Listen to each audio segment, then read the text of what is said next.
நீங்க பாஜகவும் திமுகவும் மறைமுக கூட்டணியில இருக்குங்கிறது உங்க சந்தேகம் அப்படின்னா, அதை மம்தா பானர்ஜி வரைக்கும் தெரியுது அப்படின்னு நினைச்சீங்கன்னா, மறைமுக கூட்டணியில இருக்கக்கூடிய பாஜகவோட உங்களுக்கு என்ன கூட்டு வேண்டி கிடக்கு, அதிமுகவுக்கு என்ன கூட்டு வேண்டி கிடக்கு?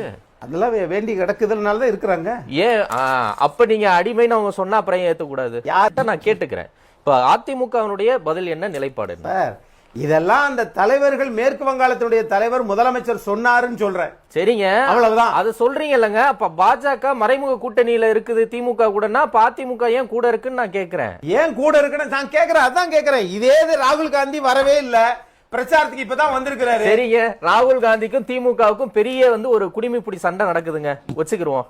உங்களுக்கு என்ன பதில், நீங்க என்ன பதில் சொல்றீங்க, சொல்லுங்க. எது இருக்கட்டும், பாஜக ஒரு மறைமுக கூட்டணியில இருக்குங்கிறது உங்க சந்தேகம்ல, ஏன் அதிமுக கூட வச்சிருக்கு? தேர்தலுக்காக வச்சிருக்காங்க. என்னங்க என்னங்க நான் இது யாருக்கு திமுகவோட மறைமுக கூட்டணின்னா திமுக ஆட்சிக்கு வர வைக்கிறதுக்கு தானே பாஜக பிளான் பண்ணும். அப்ப தேர்தலுக்காக நீங்க எது கூட வச்சிருக்கீங்க? நான் இப்ப சொல்றேன்.